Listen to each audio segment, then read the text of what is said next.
Hey, what's up, guys? It's Jebber Gaming Jaws here, coming to you because I want to talk to you guys about some NES hardware. Ooh, shit, that's like a big topic right now. So, the NES Mini Classic has been released, and it's a big deal, and everybody's trying to buy it, and nobody can find it. And the thing's a great deal. There's 30 games on it, 60 bucks. That's like $2 a game. It's nice and nostalgic looking. It's all cute. It's small. It looks exactly like the original NES. Oh, wait. The original NES. You mean this fucker? Yeah. So it looks just like the toaster. You guys have probably seen it in advertisements and shit. That was all over the internet. Everybody's going nuts about it. So I haven't gotten one yet. I don't know if I'm gonna get one, honestly. Like, I'm super excited about that thing being released, but it's more for my friends who are not as serious into retro gaming. I think it's going to be perfect for them, but for me, I need to talk just about the NES in general and what I think about it. So, alright, so I'm holding this thing up here. This thing doesn't actually even have the screws in it right now because this is the fourth NES Toaster that I have owned. This thing doesn't work currently. So, the NES had a problem, and it's a big problem, and it's a problem that I'm salty about. I have to be a little bit honest here because I have sunk a lot of time and energy and money into trying to get myself an original NES that will just work consistently. That's all I want. Like, I just want to be able to put in a game and have it work. Like, I don't want anything fancy. I don't want anything crazy. I just want a console that works, you know. So apparently that's like way too much to ask if you're looking to make the original NES work. So, you know, I did tons of different things. There's so many things that you can do. The problem is in the original design of the NES. I'm not going to bore you with all the technicalities, but basically, like, the way that it's set up, the pins get bent and it's hard for the cartridge to be read. So over time you can like bend the pins back, you can change the pins out, which I've done that before. There's a couple other things that you can do. You can get the 10 nest chip knocked out, which is supposed to help that.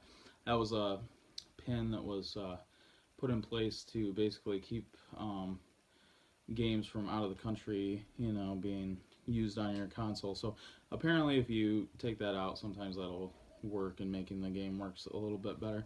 Another thing that you can do, which actually looks really cool, which I haven't tried yet, I may at some point down the road. I mean, I do have an NES right here that I basically have given up on. So at some point maybe I'll do this. There was a company that did a Kickstarter and they released something called the shit, what was it called? Blinking Light Wins or something like that. I'll put a link to the actual thing down in the description below, so you guys will be able to find it if you want. Basically, this thing replaced the whole put the cartridge in and push it down thing, which was really what was causing all the problems to begin with. So that's really awesome. So anyways, my way of handling NES. The reason that I'm not super stoked about the NES Classic Mini that's been released, in spite of the like, not even considering the fact that the thing has just been selling for $300 to $1,000 to even more money, like, I think that's ridiculous. That's absolutely insane. Nintendo always does this. This happened when I was trying to get the new 3DS. It's happened with the Amiibos. It's happened with now the NES Classic. It's happened with a lot of things. I think it happened with the Wii, different consoles. Nintendo loves scarcity. It's one of their tactics. I get it. It's their company. It helps them to make money, maybe. I also want them to understand that I'm not a fan of that. I know what they're doing, and I can see right through it. And as a fan of old Nintendo stuff, I'm not happy with it, and I think that it's bullshit, and I think that it promotes a culture of scarcity and scalpers, and I think that it's just basically some shady shit. So come on, Nintendo, just make some fucking units, you know, send them out, like, for real. What the fuck? Alright, so here's what's sweet though. So today, I actually, with all of my problems with the NES Top Loader, I finally decided that I was done with messing with all that. And after spending so much money on the thing, I was like, you know, I just want an original Nintendo console that works all the time. So I ended up buying the NES Top Loader. The NES Top Loader was released really late. I think it was actually released by the time that the Super Nintendo had come out. It was a super good deal, super cheap. One of the ways that they made it so cheap, though, was that they actually didn't even include AV component support. So the only way that you could hook it up to your TV was with an RF unit. As we all know, that really sucks. So today, here in this box, I have received something which I purchased on eBay, which I was really happy about. I'm not super into making my own shit, you know, doing mods or anything like that. So I actually outsourced this, and I guess we're gonna check it out and see how it came out. I haven't looked at this yet. Oops. Need to find my knife here. Unraveling this. I'm really stoked about this. This is basically going to finally end all problems that I have with my NES. Okay, here we go. Beautiful. It's got the AV component mod in the back there.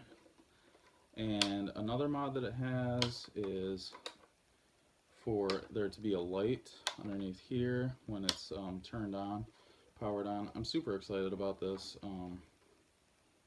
Yeah, this is going to be sweet. This is my best attempt at having original Nintendo hardware that plays NES games all the time and looks really good. It has taken a lot of work. This console is actually pretty expensive now. I bought this a while back for about 90 bucks plus tax, so 96, whatever, something like that. And now I've bought the mod to have AV support. So finally I have a Nintendo that is going to work all the time amazingly.